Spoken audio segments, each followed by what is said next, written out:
کیا کبھی آپ نے سوچا کہ جب انسان بہت ساری مشکلات میں گھر جاتا ہے، دعائیں قبول ہوتی ہوئی نظر نہیں آتی اور حالات مسلسل آزمائش میں مبتلا رکھتے ہیں، تو اللہ اپنے بندوں کو کیا پیغام دیتا ہے؟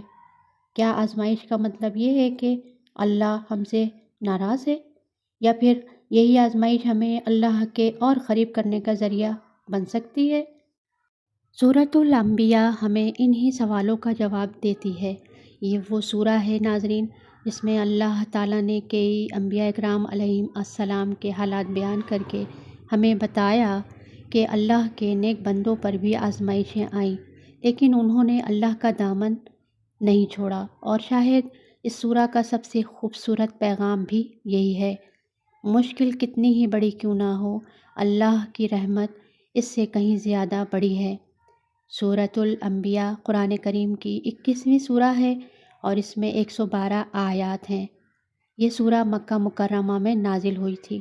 اس سورہ میں مختلف انبیاء اکرام علیہم السلام کا ذکر آیا ہے، جیسے حضرت ابراہیم علیہ السلام، حضرت لوط علیہ السلام، حضرت نوح علیہ السلام، حضرت ایوب علیہ السلام، حضرت یونس علیہ السلام، حضرت زکریا علیہ السلام، حضرت یحییٰ علیہ السلام، حضرت اسماعیل علیہ السلام، حضرت ادریس علیہ السلام۔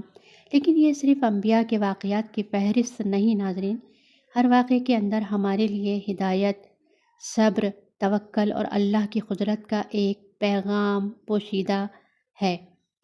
سورہ کے آغاز میں اللہ تعالیٰ انسان کو متوجہ فرماتے ہیں کہ حساب کا وقت قریب ہے، مگر بہت سے لوگ غفلت میں پڑے ہوئے ہیں۔ یہ ہمارے لیے بھی ایک سوال ہے، ہم اپنی زندگی میں کس چیز کے پیچھے بھاگ رہے ہیں؟ یہ سوچنا ہمارے لیے بہت ضروری ہے، جو کہ ہم نہیں سوچتے۔ دنیا کی مصروفیات، مال، شہرت اور لوگوں کی خوشنودی حاصل کرنا، یا اپنے رب کی رضا۔ ہم روزانہ بہت سی چیزوں کے لیے وقت نکالتے ہیں، لیکن کیا ہم قرآن کے پیغام کو سمجھنے کے لیے بھی وقت نکالتے ہیں؟ قرآن کریم کھول کے سورہ کو پڑھتے ہیں، اس کو سمجھتے ہیں، اس کے ترجمہ تفسیر پر مطالعہ کرتے ہیں یا نہیں؟ اپنے آپ سے ضرور سوال کیجیے۔ سورۃ الانبیاء ہمیں جھنجھوڑ کر یاد دلاتی ہے کہ زندگی صرف دنیا کی مصروفیات کا نام نہیں۔ اس سورہ کا ایک انتہائی طاقتور واقعہ حضرت ابراہیم علیہ السلام کا ہے۔ حضرت ابراہیم علیہ السلام نے اپنی قوم کو سمجھایا کہ جن بتوں کو تم معبود سمجھتے ہو وہ نہ تمہیں فائدہ دے سکتے ہیں اور نہ نقصان۔ انہوں نے اپنی قوم کو سوچنے کی دعوت دی، لیکن جب قوم نے حق قبول نہ کیا تو حضرت ابراہیم علیہ السلام نے ان کے باطل معبودوں کے خلاف ایسا قدم اٹھایا جس پر قوم سخت ناراض ہو گئی۔ پھر انہیں آگ میں ڈالنے کا فیصلہ کیا گیا۔ ذرا تصور کریں، سوچیں، ایک طرف پوری قوم کھڑی ہے اور دوسری طرف اللہ کا ایک بندہ۔ لوگ سمجھ رہے تھے کہ اب ابراہیم علیہ السلام کو کوئی نہیں بچا سکتا، لیکن جس کے ساتھ اللہ ہو اسے دنیا کی طاقتیں کیا نقصان پہنچا سکتی ہیں؟ سوچیں، اللہ تعالیٰ نے آگ کو حکم دیا، اے آگ ابراہیم پر ٹھنڈی اور سلامتی والی ہو جا۔ یہ واقعہ ہمیں کیا بتا رہا ہے ناظرین؟ یہ واقعہ ہمیں بتاتا ہے اللہ چاہے تو آگ بھی اپنے بندے کے لیے سلامتی بن جاتی ہے۔ پھر آتا ہے حضرت ایوب علیہ السلام کا واقعہ اسی سورہ میں۔ حضرت ایوب علیہ السلام نے شدید آزمائش دیکھی، لیکن ان کی زبان پر شکوہ نہیں تھا۔ انہوں نے اپنے رب کو پکارا اور اپنی تکلیف اللہ کے سامنے رکھ دی۔ یہاں ہمارے لیے بہت بڑا سبق ہے۔ اللہ سے اپنی تکلیف بیان کرنا کمزوری نہیں، اصل بات تو یہ ہے کہ مشکل میں انسان کس کے دروازے پر جاتا ہے۔ حضرت ایوب علیہ السلام نے لوگوں سے نہیں، دنیاوی طاقت سے نہیں، اپنے رب سے فریاد کی اور گڑ گڑائے، اور اللہ نے ان کی دعا قبول فرمائی اور ان کی تکلیف دور فرما دی۔ اگر آج آپ بھی کسی آزمائش سے گزر رہی ہیں تو یاد رکھو، آپ کی تکلیف اللہ سے چھپی ہوئی نہیں۔ آپ کے آنسو، آپ کی خاموش دعائیں، آپ کے دل کی کیفیت اللہ سب جانتا ہے۔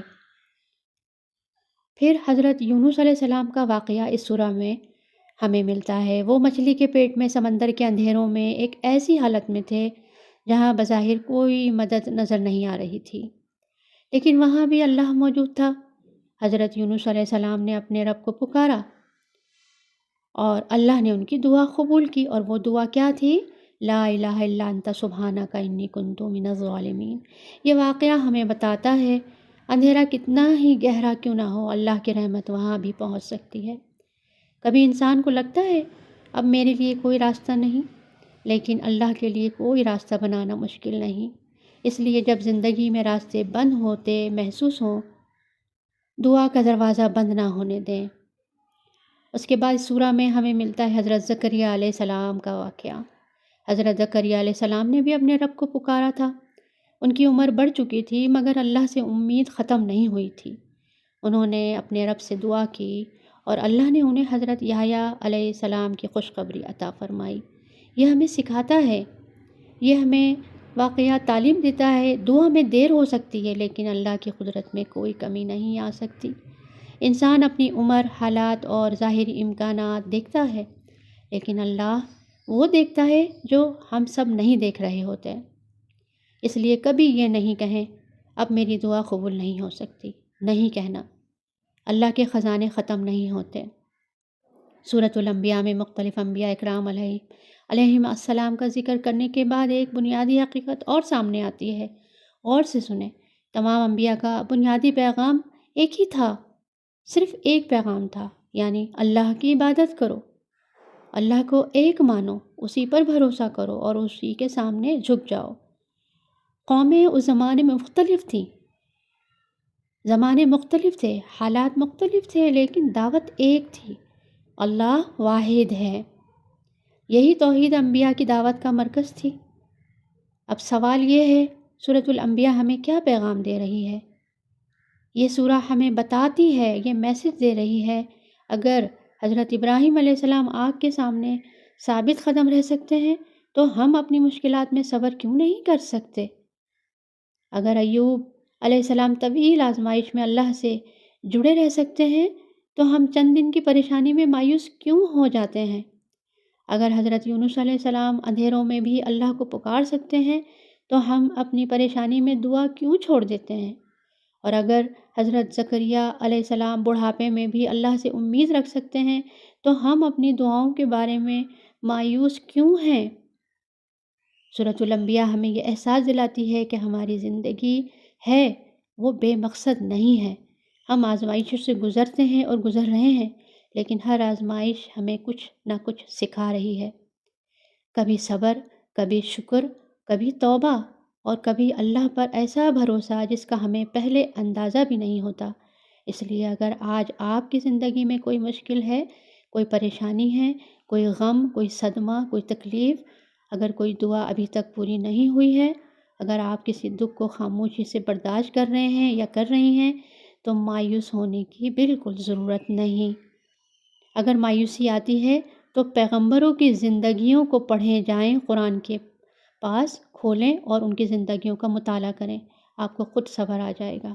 حضرت یونس علیہ السلام کے اندھیرے سے لے کر حضرت ایوب علیہ السلام کی آزمائش تک اور حضرت ابراہیم علیہ السلام کی آگ تک، ہر واقعہ ہمیں یہی میسج دیتا ہے، اللہ اپنے بندوں کو دیکھ رہا ہے۔ تو آج سورۃ الانبیاء ہمیں ایک سوال دے کر جاتی ہے، کیا ہم صرف انبیاء کے واقعات سنیں گے یا ان واقعات سے اپنی زندگی بھی تبدیل کرنے کی کوشش کریں گے، اپنی زندگی کو تبدیل کرنے کے لیے محنت کریں گے، صبر کریں گے اور اللہ پر توکل رکھیں گے؟ آئیں، آج یہ سورہ آپ نے سنی ہے، اس کو ایکسپلین کیا ہے، تو عہد کریں کہ مشکل میں شکایت سے پہلے دعا کرنی ہے، مکمل خشوع اور خضوع کے ساتھ اللہ کے سامنے بیٹھ کر دعا کرنی ہے، مایوسی سے پہلے اللہ پر بھروسہ کرنا ہے، اور آزمائش میں یہ یاد رکھیں گے جس رب نے انبیاء کی مدد فرمائی وہ ہمارے حال سے بھی بے خبر نہیں۔ اللہ ہمیں قرآن کو صرف پڑھنے والا نہیں بنا بلکہ سمجھنے والا بنا دے، عمل کرنے والا بنا دے اور اپنی زندگی بدلنے والا بنا دے، آمین۔ آپ کو یہ ویڈیو پسند آئی ہے، کوئی بھی اس کی لائن آپ کے دل کو چھو گئی ہے تو آپ ضرور یہ پیغام دوسروں تک پہنچائیں اور دعاؤں میں مجھے یاد رکھیں۔ اللہ حافظ۔